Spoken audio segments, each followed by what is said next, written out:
of the pause. Deb, I turn it over to you. Okay, I am going to attempt to share my screen and hopefully you're going to see what I want you to see. Amazing.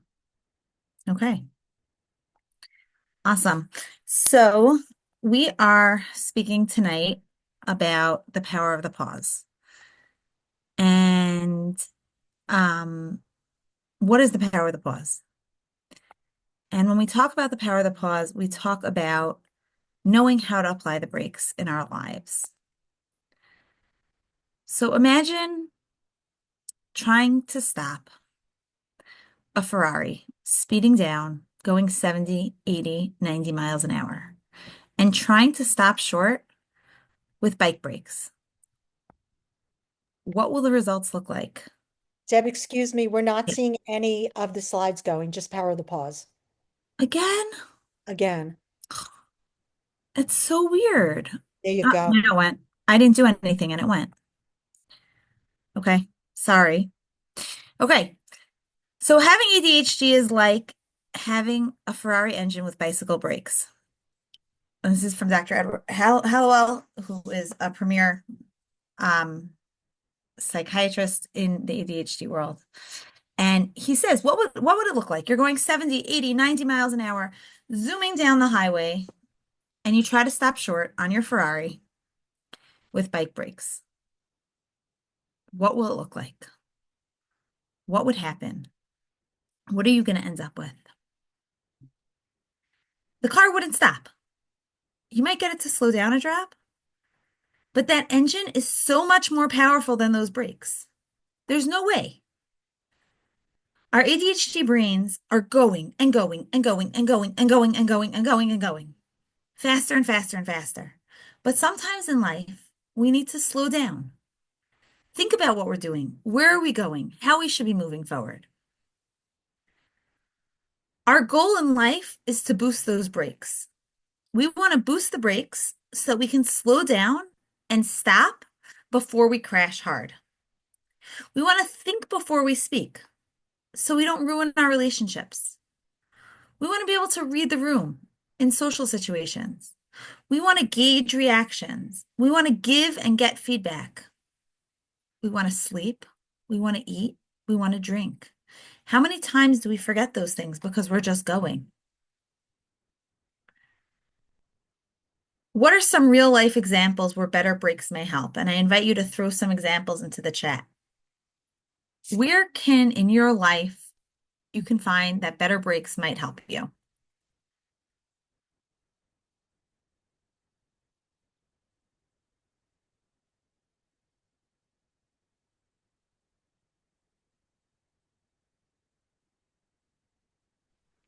Um, Asking somebody if they're having a baby would before they've told you. That's a good one. Before speaking to my kids while shopping. Anybody else? Reacting to um intense like scenarios at work, like where you just like want to respond instead of like waiting until things settled. I don't know. Yeah. During the morning routine. Amazing. So here, when it catches up for you before responding to email, good. ADDCA's model, ADDCA is the ADHD Coach Academy. It's one of the places where I was trained. Many, many ADHD coaches train there. Um, and they created this model for their power of the pause. And we're going to go through each step and we're going to figure out how to put them into practice. So the steps are pay attention, pause, process, pinpoint, plan, and pursue. And we're going to go into each of these in depth and play around with them. So the first one is pay attention. Our bodies give us huge clues into our brains and our hearts, really our emotions. But we have to just pay attention. When you're nervous, where do you feel it? When you're happy, where do you feel it? When you're sad, where do you feel it? Confused, angry. Any emotion manifests itself in our body. And I learned this and I didn't believe it. And I was like, okay, come on. I'm not a heebie-jeebie person. I don't feel things in my body. I just go through my day. And I was in the process of learning about this. And I was driving one day I was driving my kids home from school. It was carpool. And I can tell you exactly where I was driving. And one of my kids was blowing up at me in the car, driving home from school, and they're going at it. And I don't remember any of the words that were said or any of the interactions. The only thing I remember was being about to say something that was going to like up the punishment of what was coming at me. And all of a sudden, I felt this tightness in my chest. And I was like, oh my gosh, this is exactly what he's talking about. And I didn't respond, not because I was following the model, but because I was so focused on these feelings that all of a sudden I was recognizing, like, he's yelling at me, and I'm just getting worked up and worked up and worked up, and I froze just from that realization, not from anything else. And the whole situation dissipated. And by the time I got home from this carpool, a 7-minute drive, my whole house was calm. Now, had I reacted the way it was intuitive to me to react, which was upping and upping and upping the consequence for whatever the behavior was, I would have had a disastrous night. It would have been miserable. But because I had stopped and put the brakes on, unintentionally, it happens to be, but because I put those brakes on, my whole night was different. So I'm going to break you up into breakout rooms, and I'm going to invite you to explore and share. How does your body tell you that emotions are building? So let me get these breakout rooms going. I don't have breakout rooms. Oh, there we go. No. Andrea, do you have breakout rooms?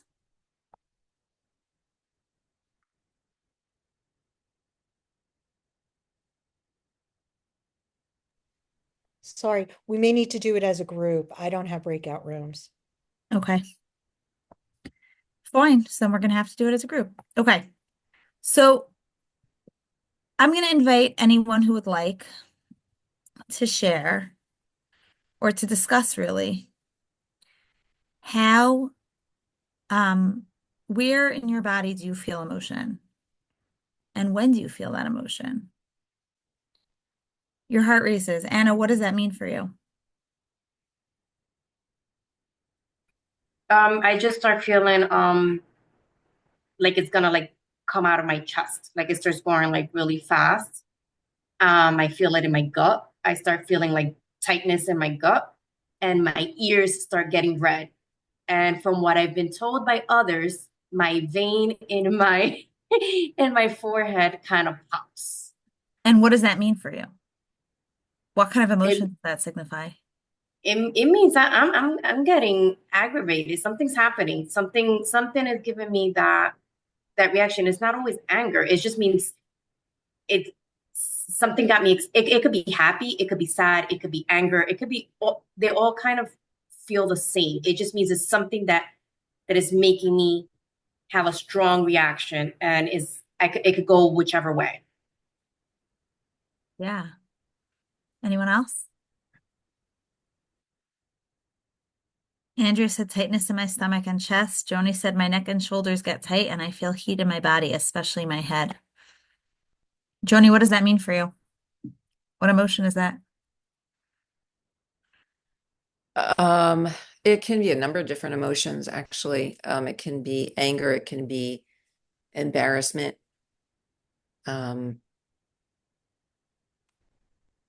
fear, like lack of control, fear. I don't know what's coming next for my kids, usually.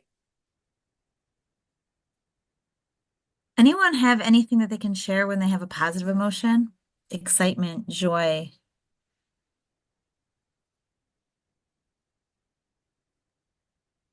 Well, that's much lighter. That feels much lighter. Yeah. I had an experience today I can share. I was playing canasta and something really good in the card game happened to me.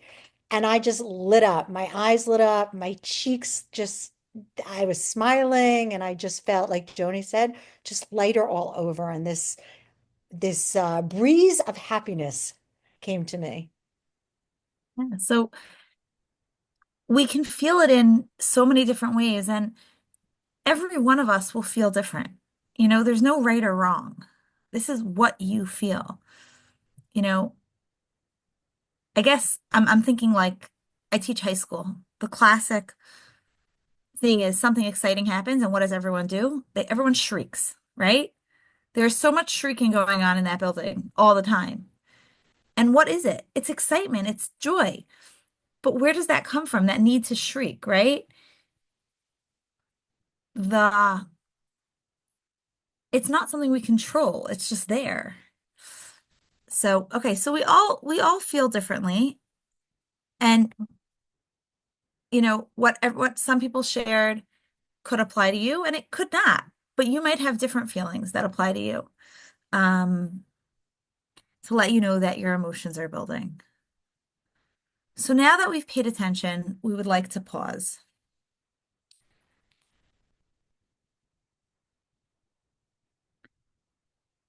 We want to use the sign that we're given as a signal to step on the brakes before we're going 70, 80, 90 miles an hour. Before that tightness in our chest has taken over and we can't stop it. Before our stomach is churning. Before that vein is popping, right? When you're not yet ramped up, it's so much easier to stop. Think about getting on the highway. When you're inching, you can still stop if a car's coming. Once you floor it, it's almost a lost cause, right? We're going to be stuck. We're not going to be able to get through where we want to get to. And that is when the disaster can hit. We don't want to be in a place where we're going to have that accident because we can't stop. So that is the power of pausing. So I'm going to ask you to think about something that you would get worked up on about. And what we're going to practice is breathing. It's a simple way to push the pause button. And I will guide you through 5 different ways that we can breathe to put the pause on. And I invite you to choose the one you like best and practice it regularly. Not just tonight, tomorrow morning, tomorrow night. And if you practice once or twice a day, it can become second nature to you. And when you need to pause, you'll have a tool with which to use. So we have 5 choices. Oops, sorry, wrong way. We have 5 choices of things to, of 5 different ways to breathe. And we're going to start with the first one. The first, Deb, the slide didn't move if you wanted. I know, it Okay. doesn't really matter. I don't know why it's not behaving so nicely, but the first one is deep belly breathing. And the idea is this is also called diaphragmatic breathing, if you've heard of it. The idea is to inhale slowly through your nose, allowing your abdomen to rise as you fill your lungs. You're going to exhale slowly through your mouth, letting your abdomen fall. Repeating this several times. And this technique is proven to calm the nervous system. So let's practice together. Inhale slowly through your nose. Exhale slowly through your mouth. Inhale slowly through your nose. Exhale slowly through your mouth. As we inhale slowly through our nose, our abdomen should rise as you fill your lungs. As you exhale slowly through your mouth, your abdomen should fall. Inhale slowly through your nose. Exhale slowly through your mouth.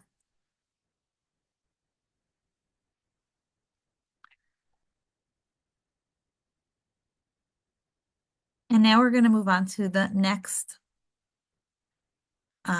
method of breathing. This one's called 4-7-8 breathing. And the idea is that we're going to inhale through your nose to a mental count of 4. Hold your breath for a count of 7. And exhale completely through your mouth to a count of 8. So breathing in through your nose, 1, 2, 3, 4. Holding your breath, 1, 2, 3, 4, 5, 6, 7. Exhale, 1, 2, 3, 4, 5, 6, 7, 8. Breathe in, 2, 3, 4. Hold, 2, 3, 4, 5, 6, 7. Breathe out, 2, 3, 4, 5, 6, 7. Breathe in, 2, 3, 4. Hold, 2, 3, 4, 5, 6, 7, 8. Breathe out, 2, 3, 4, 5, 6, 7, 8. The next breathing exercise is called box breathing. And this one has you breathing in through your nose for a count of 4, holding your breath for a count of 4, breathing out through your nose to the count of 4, and pausing to the count of 4 before starting again. So let's practice this one. Deb, just before you start, I just want you to know that none of the slides are coming up at all. You don't have anything? We have think about something that will get you Yeah, working. that's the right Okay, slide. I'm sorry. I apologize. Okay. Okay. Inhale, 2, 3, 4. Hold your breath, 2, 3, 4. Exhale, 2, 3, 4. Pause, 2, 3, 4. Inhale, 2, 3, 4. Hold, 2, 3, 4. Exhale, 2, 3, 4. Inhale, 2, 3, 4. Hold, 2, 3, 4. Exhale, 2, 3, 4. Pause, 2, 3, 4. Now, this next one I like a lot because I like to do it with my kids. The idea behind it is to help balance and calm your mind. And this one is a little interactive. So you take your thumb and your forefinger and you pinch your nose and then you let go. The idea is you're closing one nostril at a time while you inhale and then flipping and closing the other nostril while you exhale. So using your forefinger, I guess on your left nostril, you're going to breathe in and then switch and breathe out. Breathe in. Breathe out. Breathe in. Breathe out. Breathe in. Breathe out. And that one's fun to do. And then the last one I'm going to share with you is breath counting. And the idea with breath counting is a form of meditation. And you're going to simply focus on your breath and count each inhalation and exhalation up to a count of 10. If your mind wanders, you want to gently bring your attention back to counting. It helps in mindfulness and reducing racing thoughts. So you're just going to focus on your breathing while you breathe in. 1, 2, 3, 4, 5, 6, 7, 8, 9, 10. And you're breathing while you breathe out. 1, 2, 3, 4, 5, 6, 7, 8, 9, 10. And breathing in. 1, 2, 3, 4, 5, 6, 7, 8, 9, 10. And breathing out. 1, 2, 3, 4, 5, 6, 7, 8, 9, 10. Breathing in. 1, 2, 3, 4, 5, 6, 7, 8, 9, 10. Thank you for joining me on this exercise. I invite you to throw into the chat which of these 5 you would like to take with you, kind of what your takeaway will be from this exercise. I have put all 5 in the chat, so if you would like to save it, it's there for you.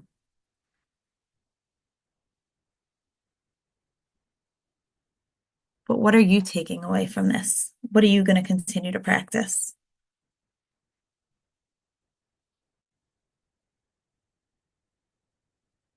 Deep belly and breath counting.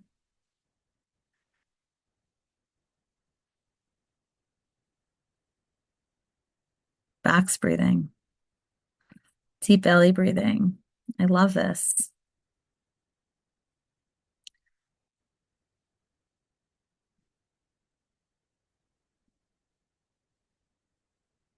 I like the alternate nostril breathing. I just can't do it in public.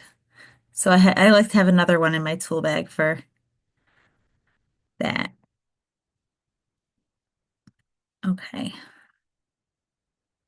Deep breathing. Awesome. Okay. So now we're going to talk about process. You felt your emotion, you've paused. But now what? What happened that caused that emotion? And how are you going to move forward? What are some of the things that you need to evaluate? How are you feel? What are you feeling? Has this ever happened before? What tools did you use then? Did it work? What else do you know? Do you need any more information? Is there a different perspective that you can take?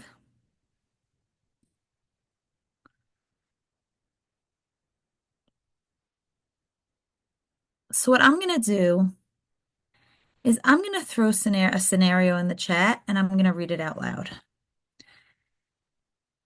And I'm going to open up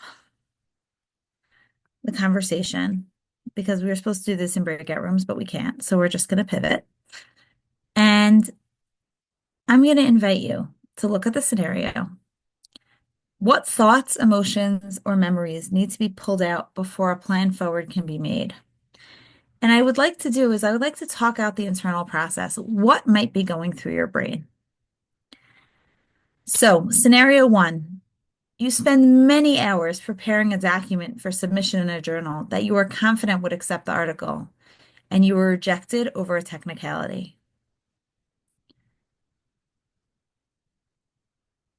What are you feeling? What do you know? What do you need to know in order to move forward?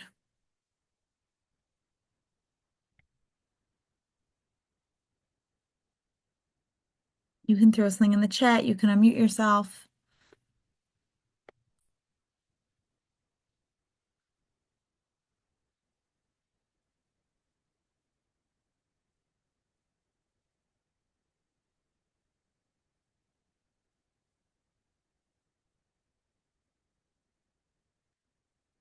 Let's start with the first thing. How would you feel?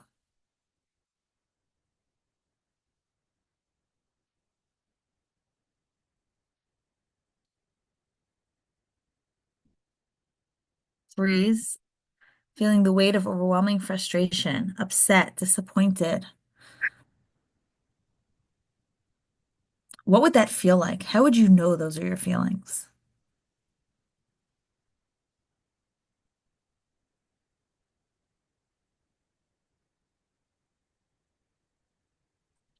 You would feel them somewhat internally. You could feel disappointed. Mm-hmm. Yeah.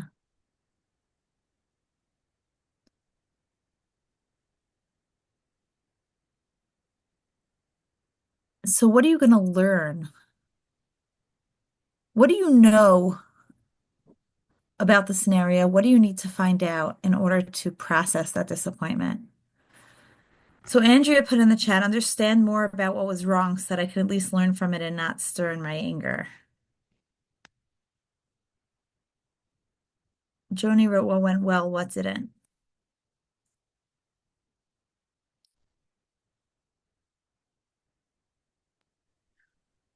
Also, noticing if my mind is jumping to self-criticism, because that keeps me from moving forward in any positive way. Yeah. What do you need? Is there anything else that you need to move forward? Trying to remember the facts. I like that. In the moment, it's very hard to remember what happened.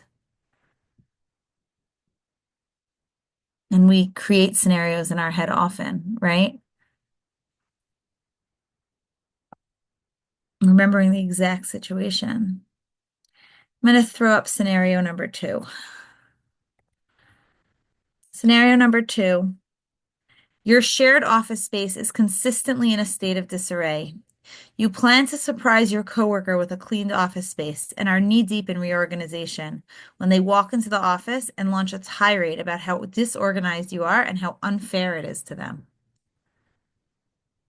This one might be the most frustrating to me. You're planning this great surprise, and not only is it ruined, but it's thrown back in your face. How do you feel? Not appreciated. Being misunderstood is triggering.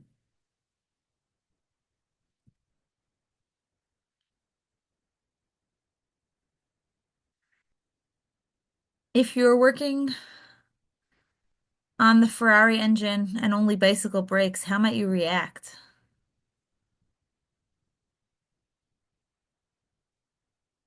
Emotional. What would that look like?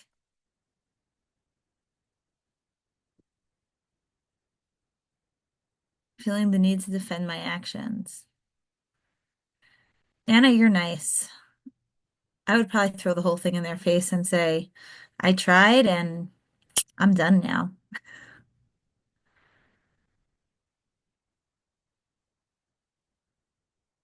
Yeah.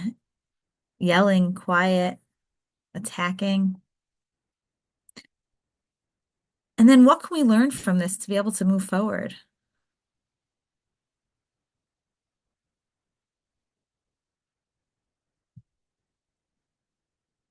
Boundaries being crossed.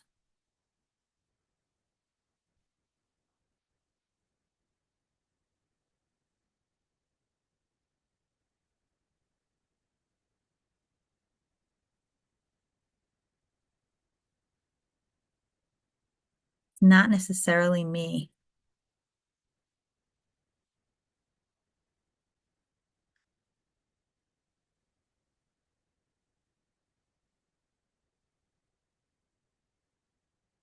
Joni's learning better communication.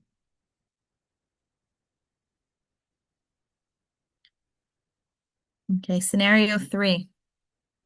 You're driving down the street and out of nowhere, another driver cuts you off while screaming unrepeatable words out their window at you. This happens, right? It happened to me 2 weeks ago. I had my 17-year-old driving, and he was driving just under the speed limit down the block, and someone zipped around him, screaming out their window. Like, how do you react to that?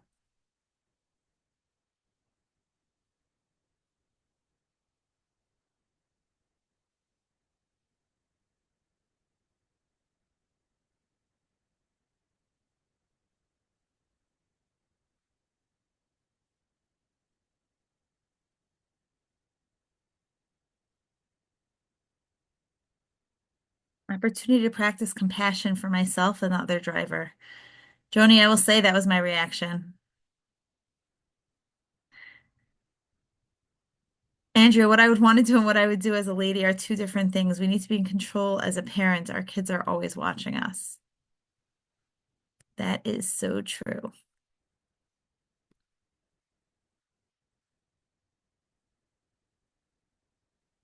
And the last scenario. You are out at the zoo with friends, and all of a sudden there's a tremendous downpour. You and your friends are soaked and cold.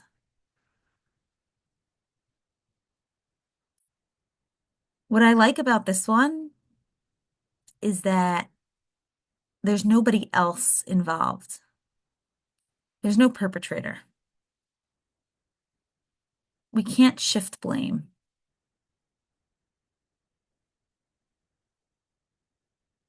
It's us and the weather.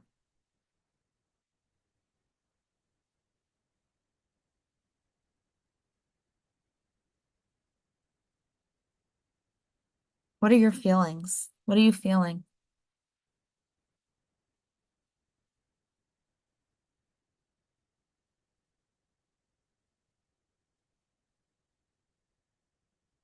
We can accept what is and think about what is in our control for the moment. Some things are out of our control.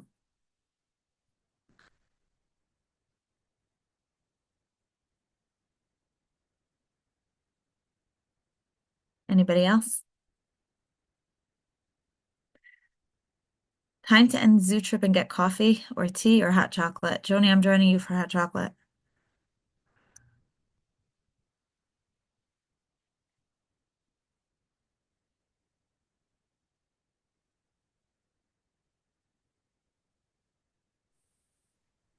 Well, I think it's probably important to think that in that last scenario, I'm not alone. I'm with friends, and it's happening to all of us. So probably the sense of frustration and self-criticism wouldn't happen. As you say, there is no perpetrator, so we would all be together in this, and it probably depend on how we all react and make fun. Whereas in the others, you feel watched, attacked, observed, criticized. So I think that the reaction is definitely different on those than in the last scenario. Definitely.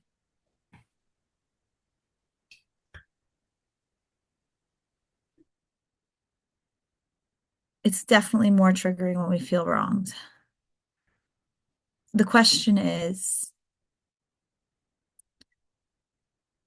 I guess for me, the question is always, is it an opportunity for me to learn from, regardless of whether someone else is involved or not? But now we're going to move on to the next piece of the pause, and that is pinpoint. You want to name the emotion. We want to name it to tame it.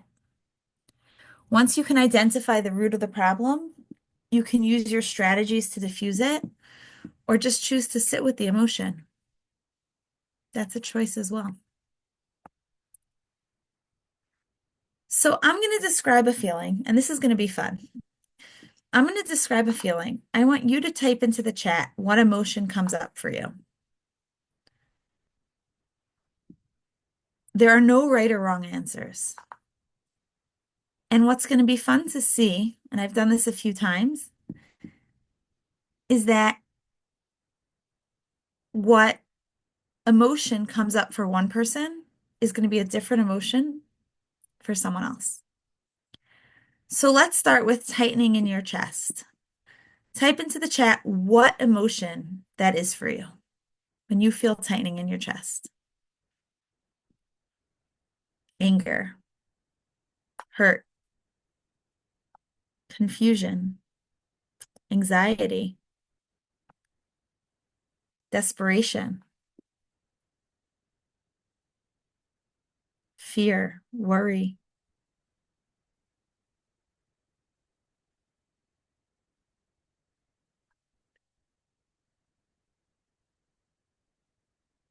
Increased heart rate. What does that mean for you? Type it in.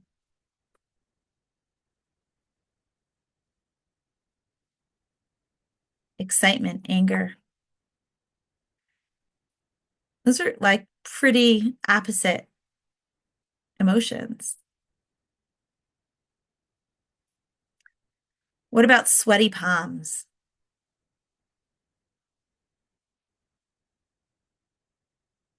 Nervous, stressed, scared.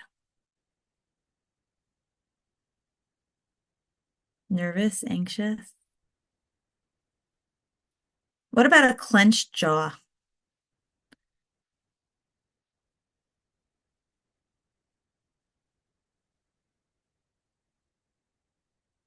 Oh, I like that one, repressed.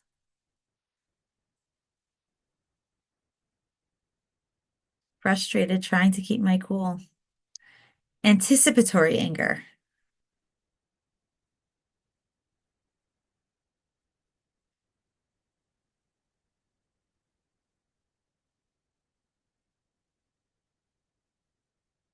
What about heavy breathing?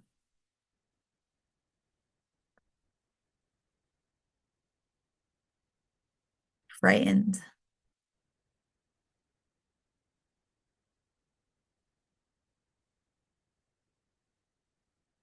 Hurt, sad.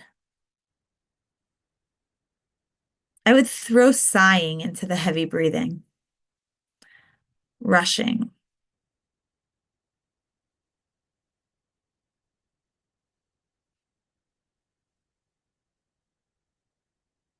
Resignation. Sad.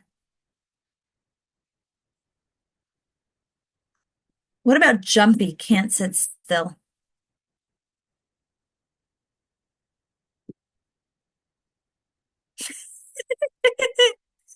Andrea says ADHD. Joni says boredom. Anna says excitement. Nervous or excited. Restless.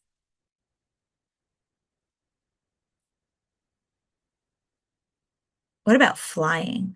Like a feeling of flying.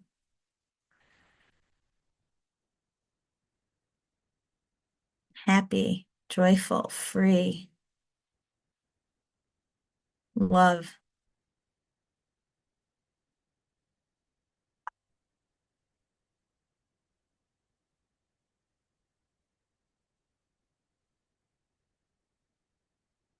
The last step is plan and pursue.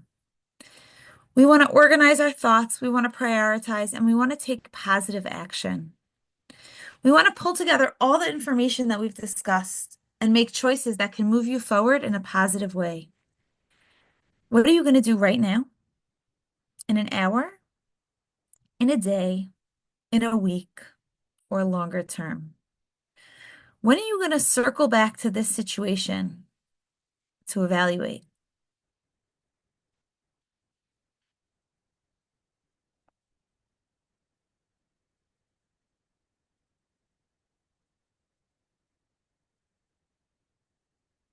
So we're going to go back to again, we're not going to do breakout rooms because we don't have that ability, but we're going to go back to our scenarios from before.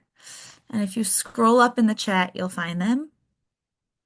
And we want to know, what are the next steps, both immediate and long term? And we discussed this a little bit, but I just want to pull it back together to take it away. Okay, so scenario one.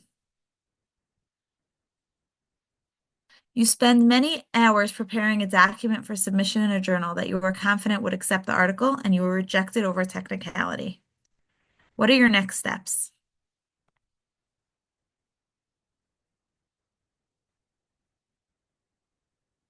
You can unmute and call it out. You can put it in the chat.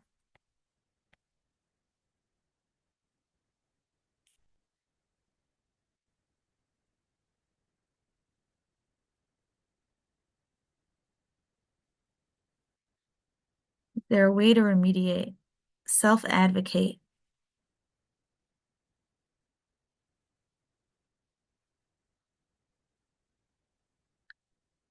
Anything else?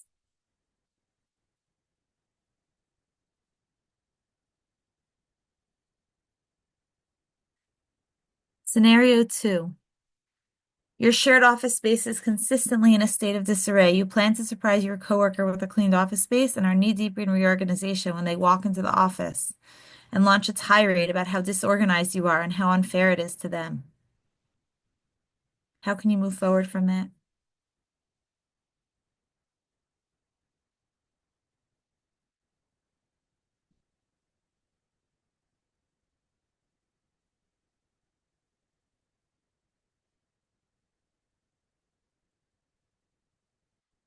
Communicate. Talk it through with your office mate and include personal boundaries. Pause, calm down, and when the time is right, speak to the office mate. These are awesome. Scenario 3. You're driving down the street and out of nowhere, another driver cuts you off while screaming unrepeatable words out their window at you.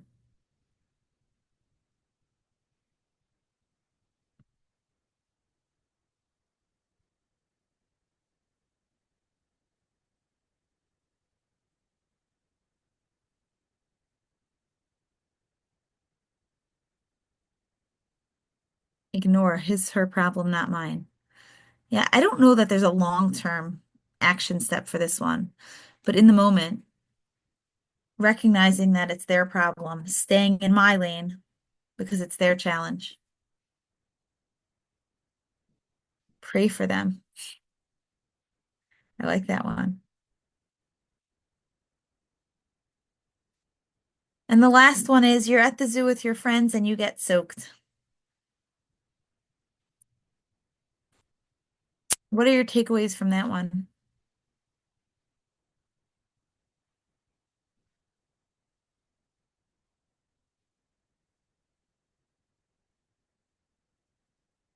Look for ways to laugh and pivot.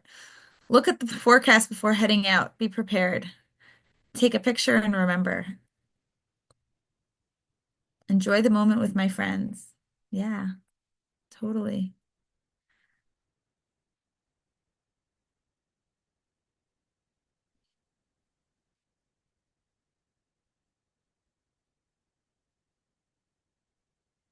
How can you use the power of pause in your daily life?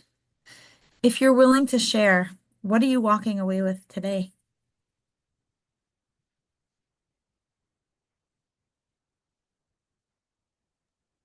I can share. Go for it. There's always an opportunity to pause so I can choose how I want to move forward. I don't have to respond reflexively. Excellent.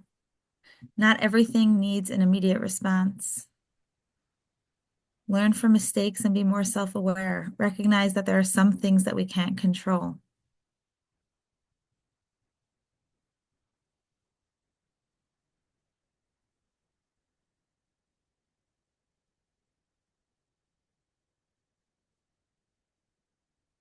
I am going to look for the humor. I like that. I'm going to thank you for taking the time and joining us tonight. If we have any questions, we have some time left. Deb, I just want to say I'm sorry about the whole breakout rooms. It could have It been more happens. bit, but this was wonderful. And I really want to thank you for all these tools. I know it's something that I can use and I certainly can share with my own kids. Um, and we appreciate you so much. Thank you for taking the time. Thanks for joining us. I have a question. Go for it. So when you had that experience with your kids in the car, what happened after that? Like, were you able to notice that again and like use that? Like, how did you practice that more? Because we get better at what we practice, right? So were you able to notice that moment more so you could So I think that that was like a major breakthrough for me in terms of awareness and being aware of my body. And I think I'm much more aware. Am I perfect? No. Do I react perfectly every time? No, that would be a big joke. Um, And I think that, going back to making sure that we said like remembering to eat, sleep, and drink, like when I have all the tools that I need lined up, everything is much more effective. But when I'm tired, I think this goes for everyone, that when we're tired or we're hungry or we're thirsty, our cues are muted because our body's giving us other cues. So in order to see the whole picture, you need to make sure that you have everything you need. So when I have everything I need, I will say that probably 75% of the time, I'm able to transfer it. Do you know how you do it? Like you said, I became more aware. So one of the houses by So I think it's really supporting it's yourself. listening to your body and recognizing feelings. And then as soon as you feel it, I name it right away. Like, oh, I'm like that because of, and sometimes I'm right and sometimes I'm wrong, but it doesn't matter, It right? doesn't matter because it still stops you. It's still, okay, am I reacting to this properly?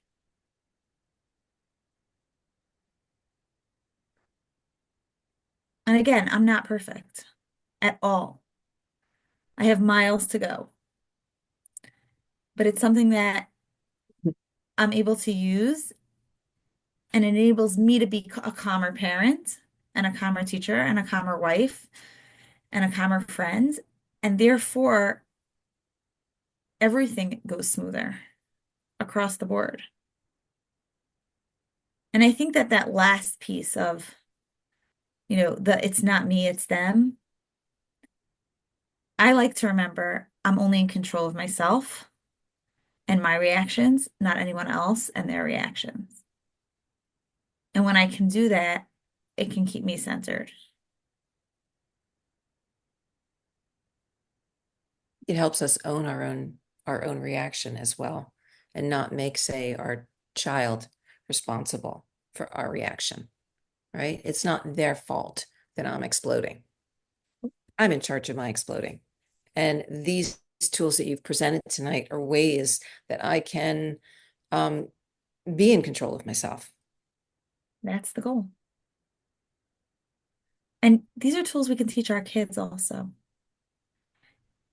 And, while they may not be able to identify their feelings, you can help them learn to identify emotion. There's amazing resources like you can Google the temperature thermometer, the emotional temperature thermometer, sorry. And it's like just shades, and your kids can learn to pinpoint where they are in that on that scale and say, right now I'm so angry, I'm a red, or I'm sad, so I'm a whatever color sad is. And they can learn that.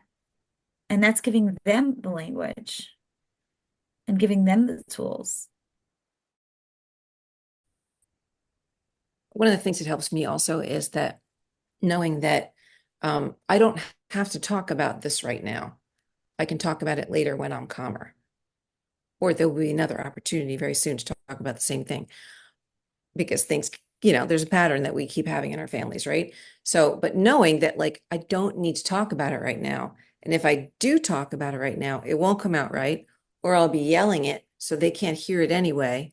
And I won't be achieving my goal of teaching, right? And helping them learn something and modeling.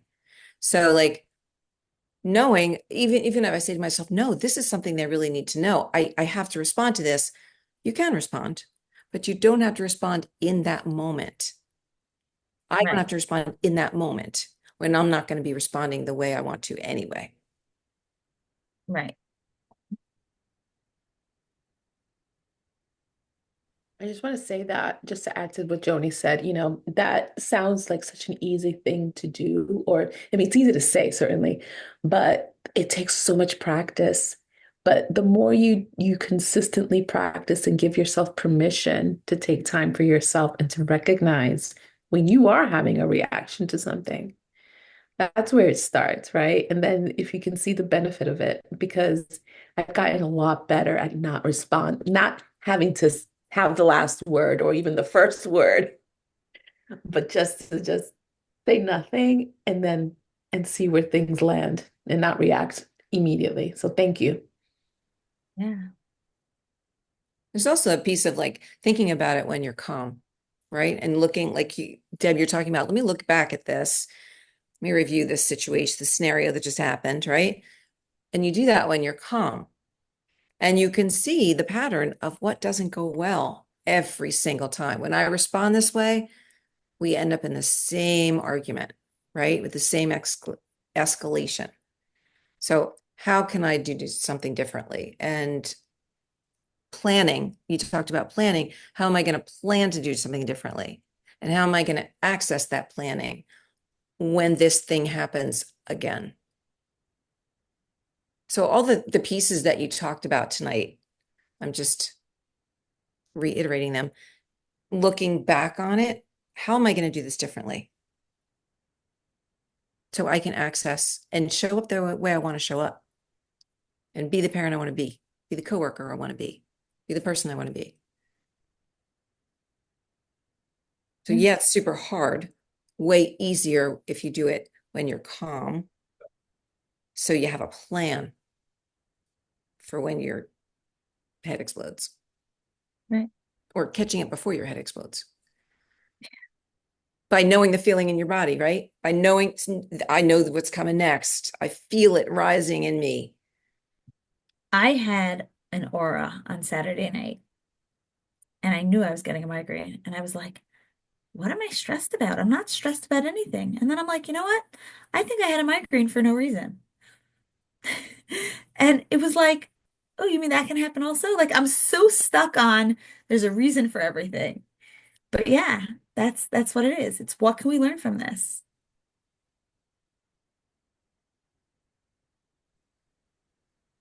Yeah, there's an opportunity in all of it.